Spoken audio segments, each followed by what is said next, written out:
So you are able to hear, no? Yes, sir. Okay, so we'll start our discussion. So anyway, so you are able to see the slides, right? Yes. Okay, so last class, I know we have discussed in details the fillet weld, the groove weld, and other things also. How do we do this design? So longitude. So the most important thing was, whatever maybe the load say, whether it's a transverse or longitudinal or whatever, always failures happens in shear itself and our throat area, that L into TW say. That is the most important thing, when welding itself. Okay, so that the throat area, and the throat we have defined as the weakest portion in the weld. Of course, you can give like shortest distance and other things also, but the weakest portion is throat area. So that is where we expect that welding, most of the cases welding fails along that edge only, irrespective of the load and other things itself. Okay, so this we have said in our last class. And whenever you want to do welding for angle sections, okay, so these type of angular sections when you are doing, so you have to be use some type of a trick actually. Okay, like center of gravity of welding and center of gravity of the member, say both of them should be same, like the length how much you are going to provide. So we provide unequal lengths, okay, such that the CG of your weld and CG of your members they coincide. Suppose if both are different, then we have the problems itself, like twisting movements or other kinds of problems comes into picture. And other thing also, when you are connecting a plate to a section, say this edge also we try to use it actually, okay, because of economy this one. So that this edge also is all the three sides say you can do this welding also. Okay, so this also some economy purpose say, okay, because anyway this portion you are wasting, so we can add that also, can increase the the energy itself. So this is what we said, so how to design it is just a trick actually. Okay, we use it in the design itself. Then finally the groove weld also I have shown you, same expressions are going to remain same, LW into T. So Fy and other things comes into picture itself. Okay, then we have the shear also, so same LW into T, and then gamma, the same, the area is going to remain same whether it is a butt weld or whether it's a fillet weld. In fillet weld, we take this one, you see, some K times S itself. But for a groove weld, say, so T has to be selected, like if it is a full penetration, then it will be, you see, the thickness itself. If it is a partial, say, then although you provide 7 by 8 times, but we take 5 by 8 times the joint itself. Okay, this also we said. And plug and slot welds, although we don't not fillet, and this is the one which are widely used, but we use for some times where when the distance are between the longitudinal weld is more, or because to arrest local buckling or some other issues, we do this type of welding also. So if you want to do also, the code gives guidelines actually. Okay, like how much should be the width, how much should be the corner radius, and others also there are guidelines. So all these guidelines comes from the a lot of experiments or the failures which they have observed in practice. Similarly, intermittent fillet welds also we use. Okay, economy purpose. If you want to do welding for 30-meter full, section, say, it becomes highly uneconomical. And of course, the load carrying capacity also is not that much high, say. Then you can do this intermittent also. Okay, so this also we have a guideline given in the code itself. Okay, and this intermittent welding, if you want to see, like you see in metro, say if they are using a steel girder somewhere, they will use the stiffeners. Okay, so for longitudinal stiffeners, transverse stiffness will be small, so they can do welding full. But longitudinal stiffener means whole girder they have to do the welding, and longitudinal stiffener is basically used to arrest local buckling. Okay, shear buckling and other things also. So no need to do the full welding. You can do like intermittent welding itself is more or less sufficient. So this also we have seen. So now finally we were talking about this problem. So this problem is a typical cantilever, and you have all kinds of loads. So torque is there because load is not acting at the CG, it is acting at some other place. Then we have, it is a cantilever. So you have a bending moment, you have a shear force. So you have a shear force, shear stresses are there, bending stresses are there, then torsional stresses are there.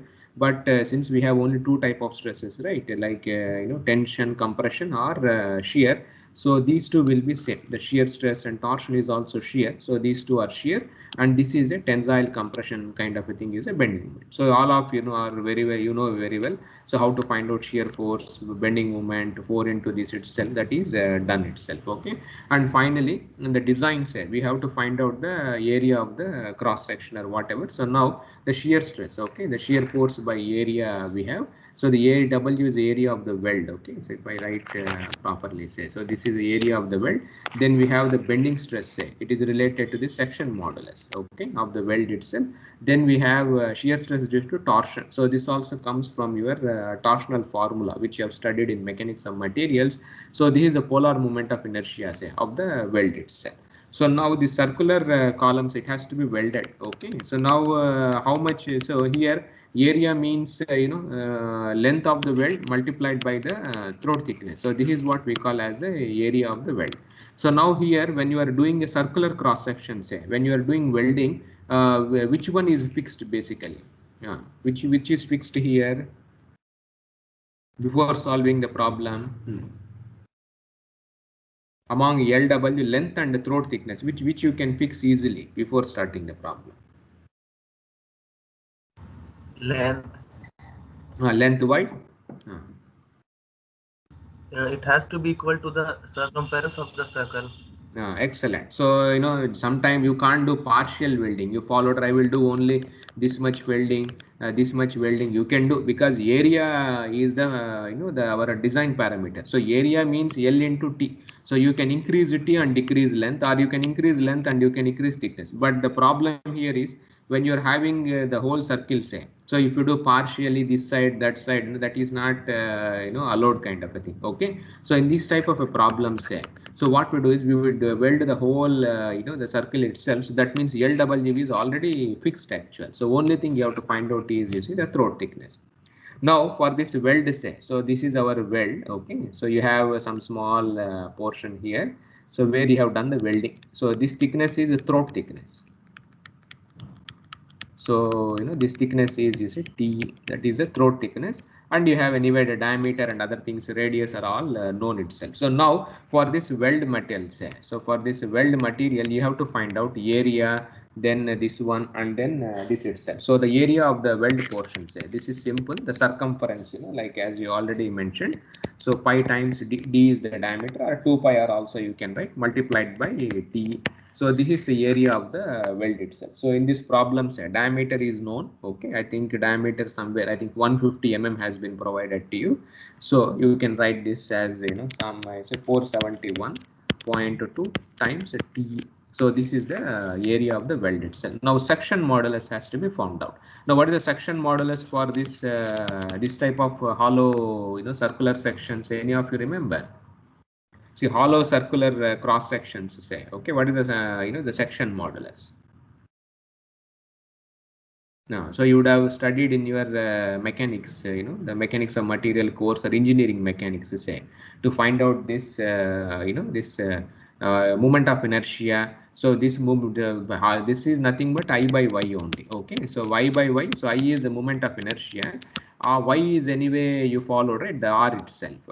So R or D by 2 we write, but here it is R or D by 2 also you can write. Okay, so now the moment of inertia of this hollow cross section you have to find out. Then if you divide by R, say, okay, then you will get the section modulus. Now, so if you don't remember, you can go back and then you can do.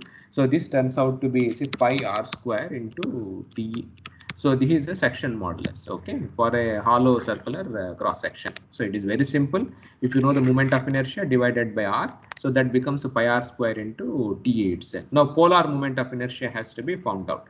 So polar moment of inertia, say, for a hollow circular cross section, so that becomes 2 times your Iz. Okay, so if you see here, Z is in this direction, so polar moment of inertia also you can find out. So this turns out to be 2 pi R cube into T. Okay, so these are all the numbers. Okay, so for a hollow circular cross section, so you can find it. So if you substitute, say, the section modulus is some 17 671.45 some T, and the units will be mm cube actually for the circular section modulus. Now this polar moment of inertia, say, some 2650 719 times TE, and the polar moment of inertia units will be, what is the units of moment of inertia? No.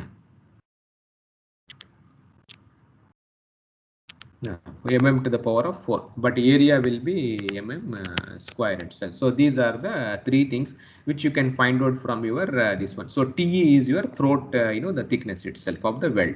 So these are the three variables. So now you have to find out, you see, the shear stresses. So substitute, VU, AW, so that is this expression. So ZW is this expression, IPU is this expression, and the bending moment, say, and all are known to you. So shear force is 4 kilonewtons, tensile bending moment 6 kilonewton meter, then the torsional, say, is 1.6 kilonewton meter. So you substitute everything, we will be having only one variable, that is that is a TE. So these are only the two things. So the shear stress, say, so if you substitute, it turns out to be, so 8.49 by TE kind of thing you have. Then we have this FB, that is a bending stress. So this turns out to be, you see, 339 0.5 by TE. Okay. Then we have stress due to torsion, that is FT. Okay. So this turns out to be 45.27 by TE. So these are all the variables, okay, in megapascals. All the units are here, just a substitution only. Okay. Now because you are having two shear and one bending, say, you have to use this combination also. We already told from the von Mises theory, that combination comes. Where is that?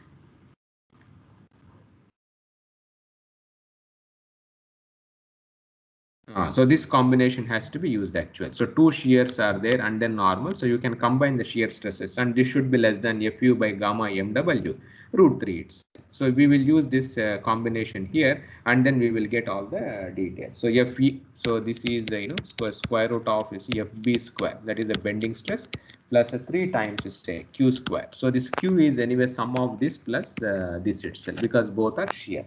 So this should be less than this one. So you calculate this expression also. So this turns out to be 352 times 352 times 322 by T.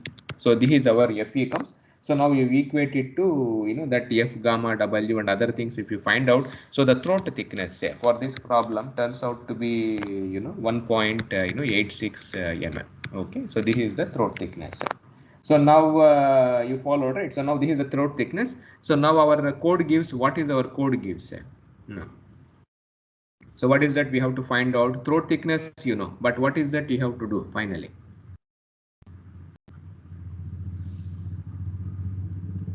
See, once the throat thickness has come, say, so now will you be able to do the welding? See, what is that you have to do? What is the thing which is required in welding? What is that you require? Throat thickness, So this is, our throat thickness. So this turns out to be, for this problem, you see, 1.86 mm. Okay. But in reality, for a welder, say, what you should give to the welder, the fellow who is doing the welding, if you give him this throat thickness, say, whether he will be able to do the welding? We'll have to give size of the weld. Size of the weld, excellent. Okay, so the welder who is doing this, if you tell him throat thickness, he will not understand. And if you tell him throat means the shortest distance to this, you can't design, you can't do those things in practice.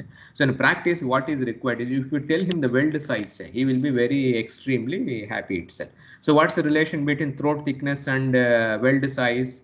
You know this equation, right? So throat thickness is known to you. Now you have to give the welder the size of the weld, and K depends on the whatever is the angle this itself. So now for the circular cross section, say, what is that what is that you have to take? What is the value of K? No. Now what is the value of K? What is the angle between your circular cross section and the fixed end? No. See, this is my cantilever, right? So what is the angle between these two edges? All that is a circular cross section. Okay, what is the angle between these two? 90 degrees. So 90 means what is the value of K? You can see 0. from here. 0.7. Okay, so you have to pick that value. So 0.7. So whatever you have got the throat thickness, So this has to be divided by 0.7. So S is 1.86 by 0.7. You followed to find out the size of the weld. So this turns out to be 2.65 mm actually. Now how much you will provide? Finally, what should be the size of the weld? You have got as 2.65. Now what you will finally give the welder? What is the weld size?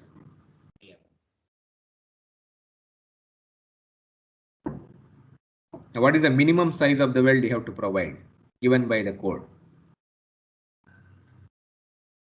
3 mm. 3 mm, excellent. Okay, so you remember, right, that table also. So whatever be the this one, so the minimum size of the weld you have to provide is we already seen this one. The minimum size is, you see, the 3 mm. Okay, thicker part, whatever it says, say, okay, but it should not be less than, you see, 3 mm. So this is a design diagram. So for the welder, what you have to do is you tell him the size of the weld is a 3 mm. Okay, so this is my 3 mm. So this is a design, and you have to tell him that you do 3 mm is the size of the weld, and then you have to do welding on the whole full circle you followed, right? You can do the welding itself. So this way, you can tell how to do the design itself. So design means, you have to find out length of the weld and then the throat thickness. But the throat thickness is, we understand, you followed it. As an engineer, I know throat thickness is the weakest portion, but in real, you can't, throat thickness is you can't use it in practice. For the welder, you should give him the size of the weld actual. Okay. So the problems, whenever you are doing a problem, say, so you should estimate, this size of up to this size of the weld and the length of the weld. And size is not a design variable, because throat thickness comes into picture. Of course, you can dump K times S and both of them are same. So this you have to find out. So this way you can solve many problems also, and maybe this tutorial, say, okay, once again, you will be once again, you see the TS, we will do some more, the problems on welding itself. Okay, so this is how we design, the welding systems. Now, when welding drawings are there, okay, of course, this is not very important as far as this course is concerned, but generally for the welders, we have like building drawings. So for the welders, you have to give these type of drawings, so they will understand, okay, this person who is doing the welding at the site. See, like for example, if it is a fillet weld, say, this is a symbol used basically. Okay, so if you tell that person this symbol, he will understand it is a fillet weld. Plug welding or slot welding, say, we use these type of symbols also. So whenever there is a steel thing is getting manufactured, say, like for proof checking they come, right? So in the welding drawings also they will. Now groove or butt welding, say, square shape means, these are the symbols they use. Okay, so bevel joint, U joint, J joint, flare. Then if they have to do convex welding, say, so they do like this. Concave means like this, backing bar like this, flush like this. So they have all kinds of a nice symbols will be there in the welding drawing. They will show a section and they will show this type of thing itself. So like for example, say, I have to do a T section with fillet weld. Okay, so this is my, I have to do welding. So this is what my fillet weld basically. So now from your all the calculations you have got, like you see, the length of the weld is 200 mm and the weld size is, you see, 8 mm thickness, say. So now to a welder, you have to give the drawing like this. You can see here. So this indicates a fillet weld. So this shapes, you can, the previous figure you can see fillet welds are, denoted like these type of symbols. Okay, so what he is, so you have to tell him, you see, 8 like this, 200, say. So the welder, he will understand that he has to do welding for 200 mm length, and the size of the weld should be 8 mm. That, and this is one side only. So if it is bottom, it means it is only one side he has to do the welding. Now suppose here the same thing, say, I have to do welding like this, say. Okay, welding should be done on both the sides, this side of the plate, this side of the plate also. So then we use this double symbol, and you can see 50 to 100, 6, 8. So 8 is 8 mm size should be provided on this side, and 6 mm should be provided on this side actually. Okay, or this one, and then the size of the weld should be 50, and then the distance between two this ones is 500. So that is how you have to communicate it to a welder, okay, through these type of symbols and then drawings itself. Now similarly for groove joints, say, so they use these type of symbols. Angle, 3 mm is, you see, that whatever the size or whatever, then 60 degrees is angle. So if it is a concave or a convex weld, say, so they indicate nicely at the top itself. Like so this is also for the plug welding, say. So this symbol is used for plug welding, okay, or a slot welding also, say. We use these type of symbols itself. So based on that, is 25 mm is the the diameter or whatever, 80 mm is like this, say. So they indicate these type of the design, or welding drawings, we say, okay. But this is for our as far as this course is concerned, say, okay. So just if you know this terminology, that is more or less sufficient, okay. We will not go into more details. Maybe welding, the mechanical, how to prepare welding drawings, we will not go into details. But just if you know the terminology, that is how sufficient. Like fillet weld means like this, or plug weld is this way. That is more or less sufficient, okay. So now, and finally say, so if I want to compare welding versus bolts, okay, well, we can do connection by welding, or we can do connection by bolted connections. So if you see the pros and cons for welding as well as the bolted connections, you have pros also, you have cons also. The first thing, the main advantage of welding is economy, okay. See why it is economical compared to bolted connection. Now, whether this word is correct, or this statement is true or false.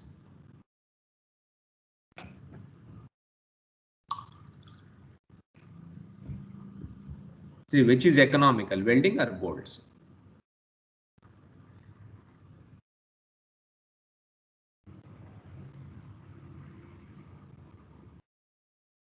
No, see, you can guess also. There is nothing wrong. Which will be more economical, welding or bolted connections? Welding. Why? Bolt should be more. Bolt should be more okay. Followed. For some problems, bolts may be fine, but for some problems, if you are doing large bridges and large this one, say, then which will be more economical? Small things, of course. Welding. Welding only. Why it is economical? So no need to buy bolts. This is the first thing. Okay.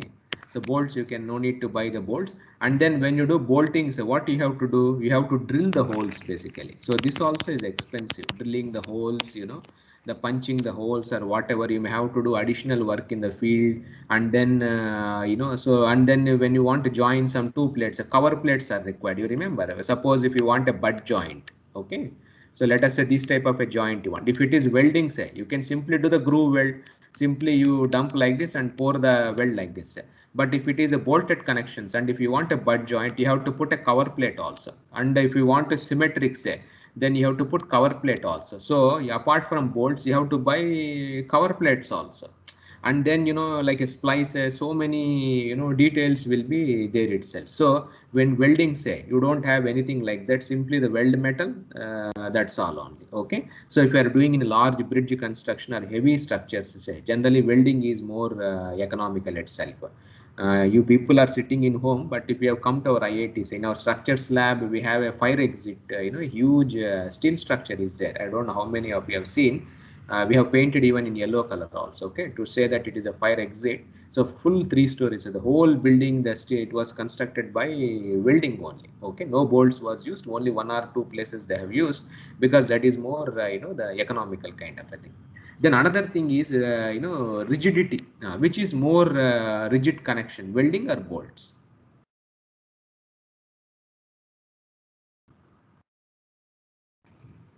Which is more rigid, welding or bolts? Welding. Welding is more rigidity you can get in welding. Of course, bolts also, if you use HSFG, something you can do, but welding is much more you followed, right, a full connection or something like that, okay. Then welding, the main advantage is which is more architecturally pleasing, bolts or welding? Bolts. Architecture there. Bolts or welding, which you architect, if you ask what he will prefer, he will prefer bolts or he will prefer welding? Welding. Welding. Architects, see, architects want the structure, whether it is safe or not, they are not interested, but look should be very nice. And if you show them lot of bolts and you follow, right, they will have a lot of problems.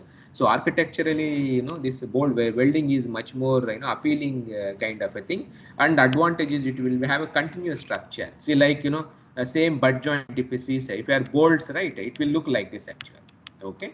which is architects also, they are not, it doesn't look nice. But if it is a welding, say, you will have like this, and you can do welding also perfect in this groove, this portions, and some small thing only is there. So this is much more architecturally pleasing kind of a thing itself.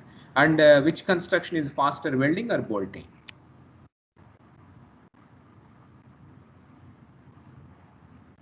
Welding.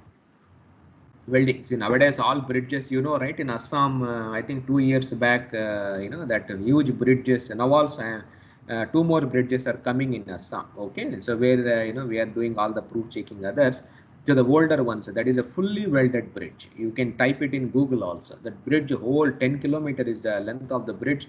Full bridge is no bolts. Everything is welded itself. So it's a very faster, the construction. You see. And advantage why it is economical means is steel, if there is something is going as waste, say, so you can use it in welding. Okay, that all metal, you don't know scrap or something like that. Okay, and then efficiency also in welding, say, okay, you can achieve the 100% efficient connections also, whereas in bolted connections, say, it is very difficult to get this high efficient the constructions itself. So these are the pros for welding itself. And what are the cons? What are the disadvantages in welding?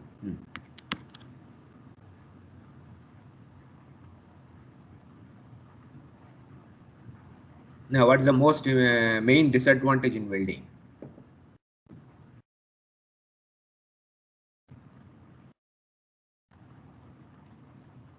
Come on, what is the main disadvantage with welding? Tell me. It is everything is fine only with welding. So it's not easy to make out all the default defects in the weld.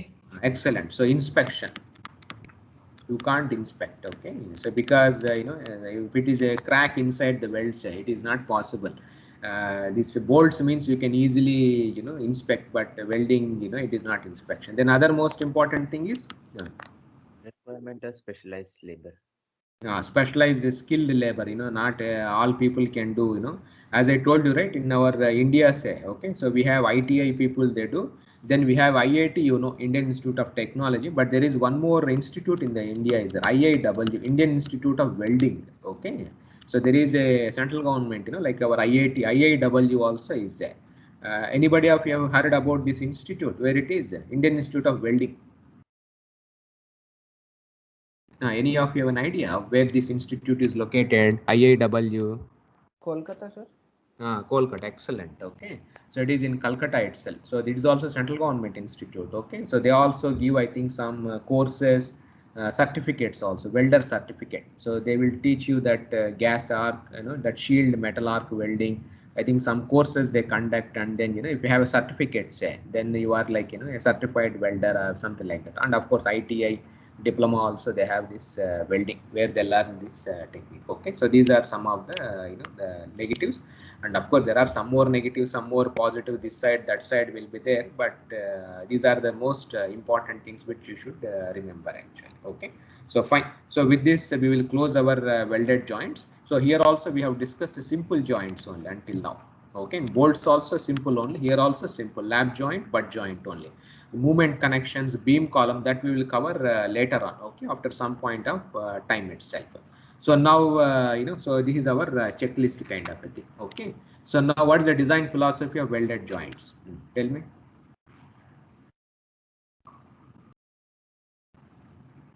Yeah, same. What is the design philosophy of bolted joint and welded joint? Both the design philosophy is same. What is the philosophy? No. So member fails first because weld metal is stronger. Excellent. So that is a design philosophy. Okay, so you have to design such a way that your welding connection should not fail. Member can fail. That is the first thing, because member is a joint welding failures or something. These are all complicated. They are not ductile. Right? All the things. So that is the main philosophy. And now, which has high strength? Weld metal or parent metal?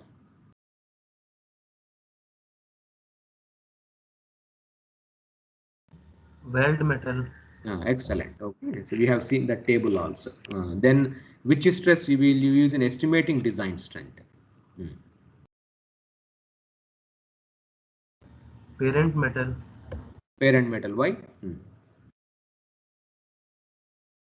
It has a lower design strength, and so it will fail first. Okay. And then no need to do any additional calculations. Okay, so like weld separate, parent metal separate. If so our IS code, to be on the safe side, say, so this has to be used actually. Okay, and now what is size of the weld? What do you mean by size?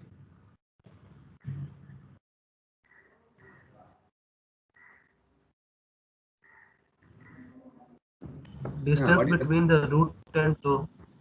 Root and toe, excellent. Okay, and what is the minimum size of the weld you have to use? 3 mm. 3 mm. Now what is a fillet weld? So fillet weld means where do you use a fillet weld, and what type of joints you can make with fillet?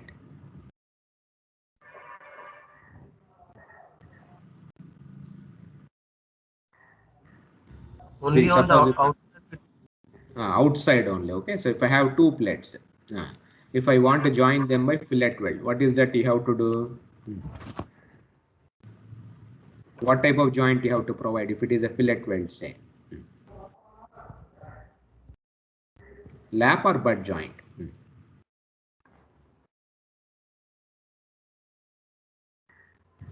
Butt joint. No, butt means like this. So butt joint means what type of welding it will be. So if you are pouring weld like this, this is what type of weld? It is basically groove weld only. So now if you want to provide a fillet weld, say what type of joint you have to provide? So you have put one plate here, another plate below. Here I will do the fillet weld.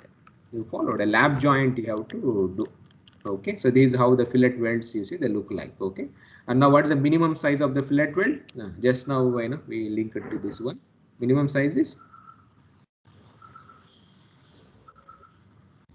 3 mm. 3 mm, excellent. Okay, and now what is butt weld? So this butt welding here we also call this as groove weld also. Okay, so butt welding means you followed it. If you want to join two plates, say, so you have to do like this. Or suppose if I want to make this type of a joint.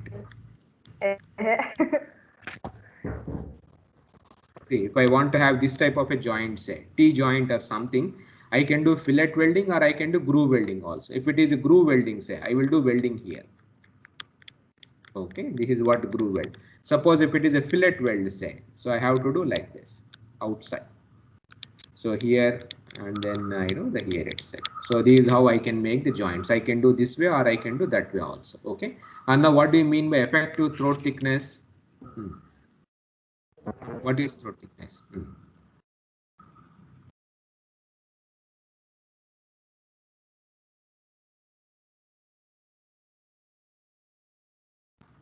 Now, what do you mean by throat thickness? What is that indicates throat thickness? It is the weakest plane in the weld. Excellent. It is the weakest plane. That is the engineering definition. Okay. But if you want to tell to a other welder or whatever other things, what is another definition we have for throat thickness? So if I have root and toe, okay. So I have a weld is like this. So what is throat thickness? Minimum distance from the. This is the throat thickness. Okay. So this is one definition, but our engineering definition is the weakest portion in the weld itself. Throat area means.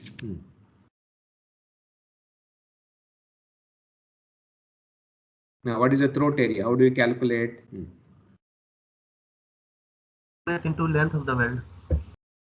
Excellent. LW into T. So this is the throat area. Now, what is end returns? This also we discussed. What is end return? Why it is required?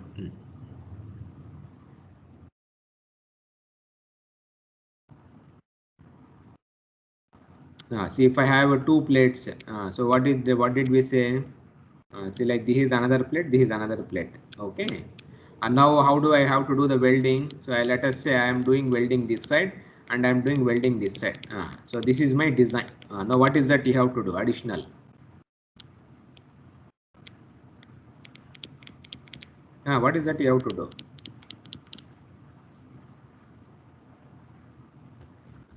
We will keep the length of the two welds unequal so that the center of gravity of the section and the that is fine. weld coincides. That is perfectly fine. Assume that that is a symmetric section, no angle section. Okay. End returns I am asking you. See, we have discussed end returns. Do not remember, I will just show you the slide also. See, what is this we have told here? What is that I told you here in this portion? So you may be doing the welding, but at the edges, what you have to do? You have to do additional.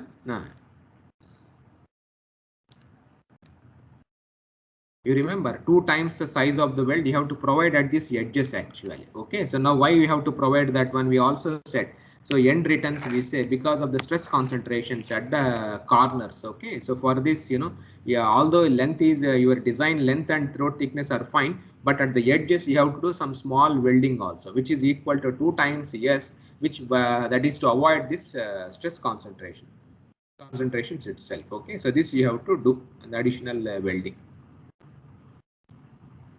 See, I have also told you the point number 6. You can see end returns of length twice the size of the weld are provided at each end of a longitudinal fillet weld itself. Okay, this is a very, very important. The reason is, you did avoid this stress concentrations. Okay, so this please remember we have discussed also. So if you are doing welding, say, so what you have to do is, apart from this side also you have to provide some small, the welding also. Okay, so you have to continue like this, and this should be 2 times your size of the weld. So this is done to avoid the stress concentrations near the corners. So stress concentrations, okay, near the corners. So this is a very important thing. So this please remember. Okay, and now this question also. Now keeping now our 11th question say. See, generally in our welding we will get area of the weld. Okay, so now area of the weld is LW into TE or LW into K times S also. Let me write like this also. Okay, now the question comes is, let us I have given you the area of the weld and you have been given freedom itself. So like, you can, you see, choose whatever, you can length and the throat thickness has not been told to you. So area is been provided. So now which one you will use? More length, less size, or less length and more size? So which one you will use? So area is constant. Okay, so you have the option of increasing length, decreasing this one, or vice versa also. So which one you will use? So like for example, suppose I have the area has turned out to be 1500 mm square. This is the area of the weld you have to provide, which we have got from our load calculations and others. So I will give you the options. Say, okay, so 300 mm is the length. Okay, you take, and 5 mm is the width actually, size of the weld itself. So this is one criteria you have. Other thing is I will provide 150 meter length only. Okay, and then 10 mm is the size of the weld is 10 mm. So both the areas are same. 150 into 10 is 1500. 300 into 5 is also 1500. Now which one you will choose? This or this?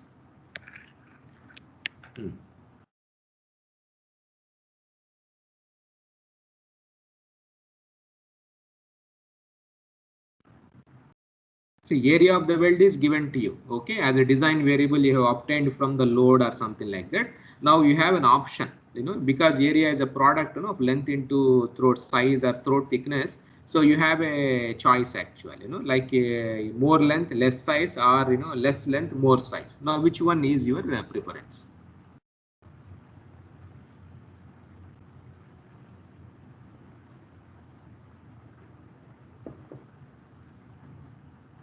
Sir, more and both length, are less size. More length, less size. Why? Sir,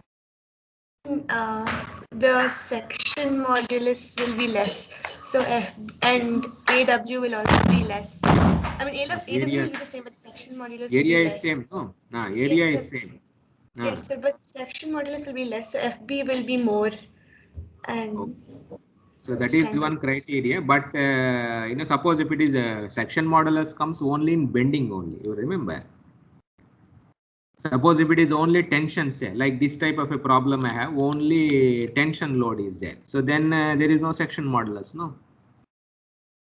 See, it is only lap joint kind of a thing like this. PEP is there. So why do I require section modulus here? Section modulus is required when there is a bending moment. I don't have bending in the member. Then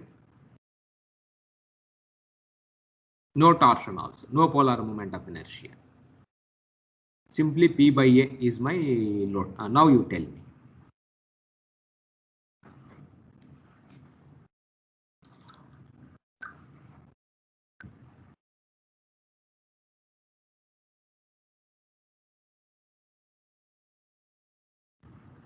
Yeah, so this question, if you want to answer, say, okay, the area is same, okay, but which one you will prefer is if you find out the volume of the metal, volume of the weld metal essentially, okay. So if you assume that it is a triangular, this type of welding only, and one case it is size is 5 mm, another case it is 10 mm, okay. Now what is the area of a triangle? Suppose A equal, I assume both the sides are A kind of a thing. So yes, actually the size of the weld say both are same itself. So the area is anyway you follow, right? So if you have a square of size S, say S square will be there. So half S square will be there multiplied by length. That will give you the volume of the weld. Now in the first case, what happens? The weld size is 10 square. That is multiplied by 150. Now in the second case, say half weld size is 5 square into 300. Now which is higher, this or this? Half into 10 square into 150. This turns out to be 7,500. Whether this turns out to be 3,750. Which one you will prefer? Now tell me.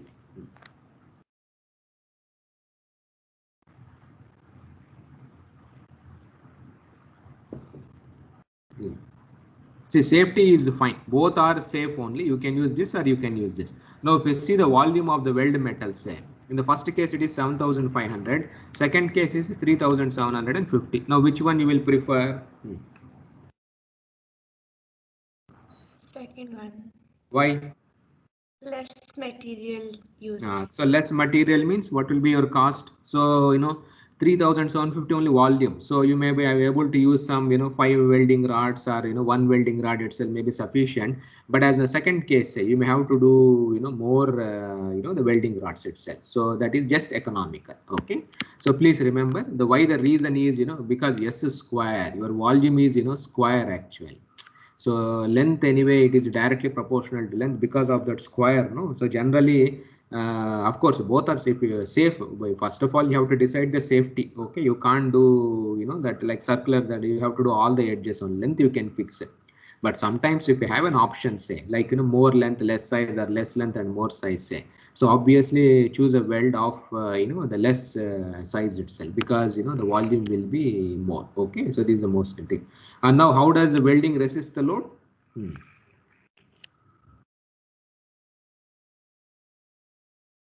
Or and what is the most important design variable, say how what is the most important thing in welding? How many areas you have seen here? Whatever may be the loads, tension, compression, shear, bending, or whatever. So finally, what is the design variable here?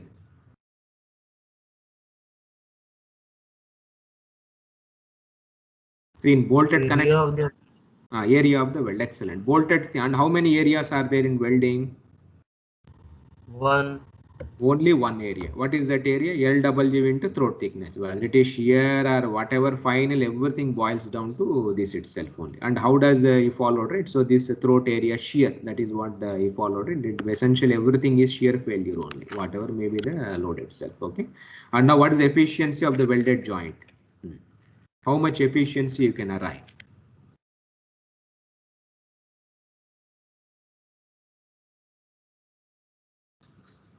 Now, what is efficiency? Yes, now we discussed. No? We can get 100% efficiency. 100%. You can make 200% also. It's a waste of your money, because member anyway fails before that one. Okay, so 100% you can get from it. And now what is the last one? Lamellar tear.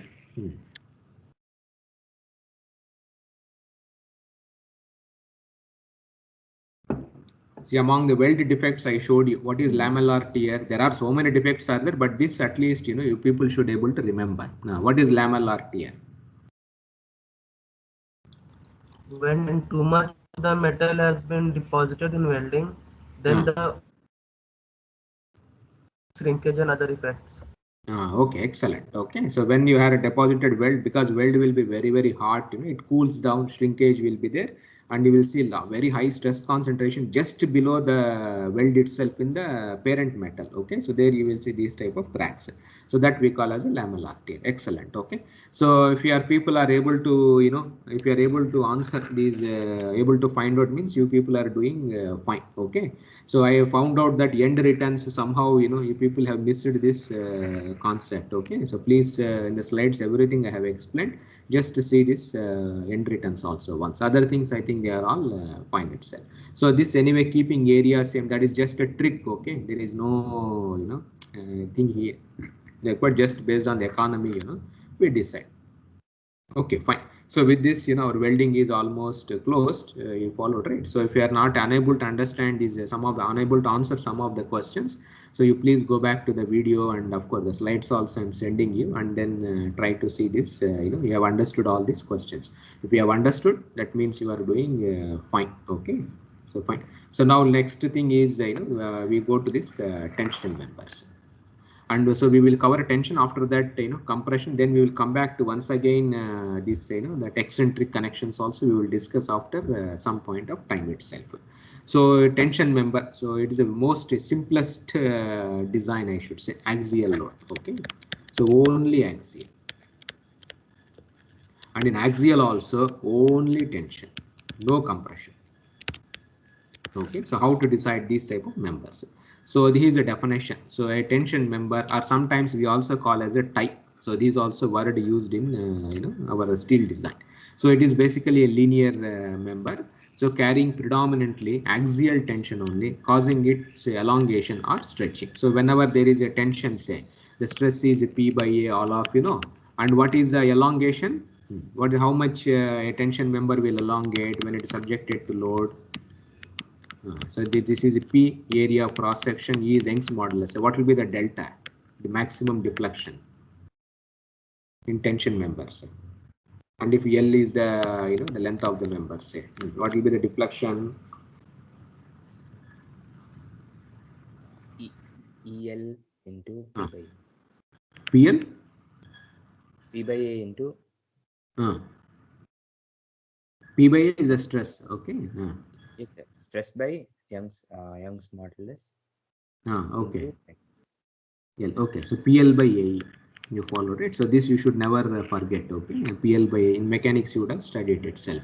So this is what the tension member says. So stress is P by A, and the elongation is PL by AA itself. Okay. The maximum elongation.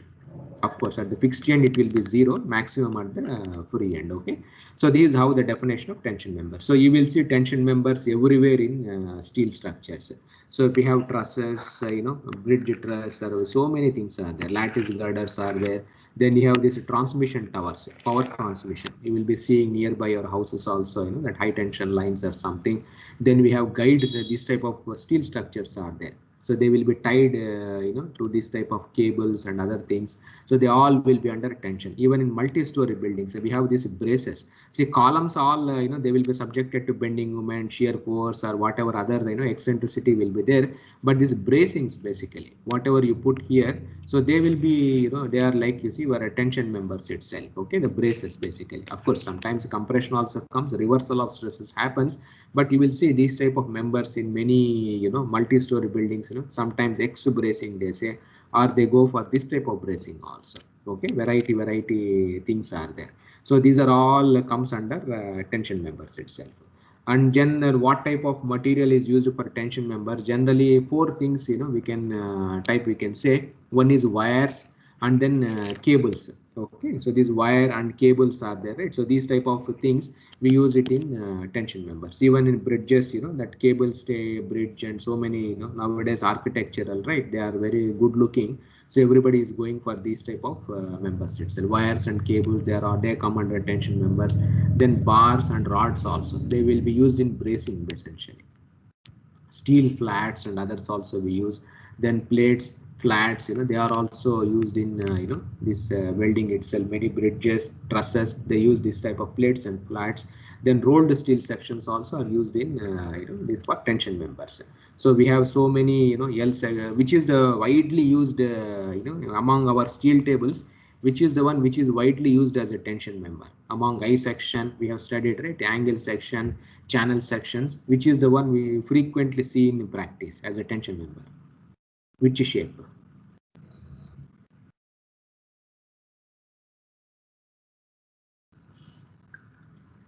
See, among all the variety of you have that steel tables, a variety of shapes. Which is the one which is frequently used in trusses as a this tension member?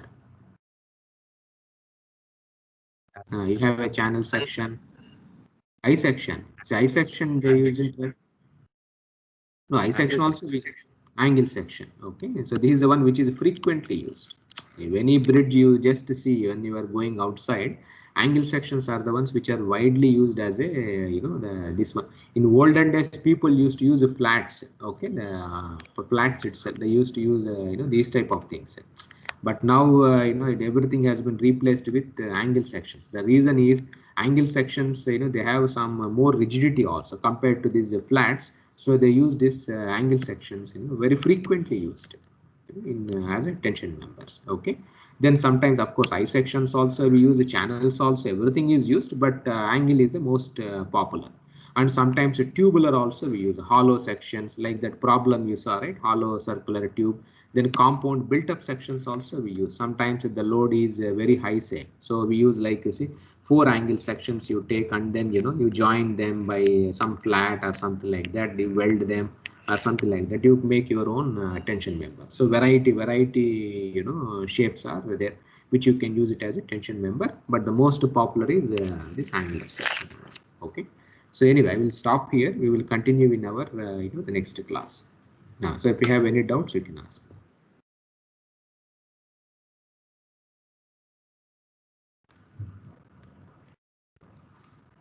So stop recording. Yes.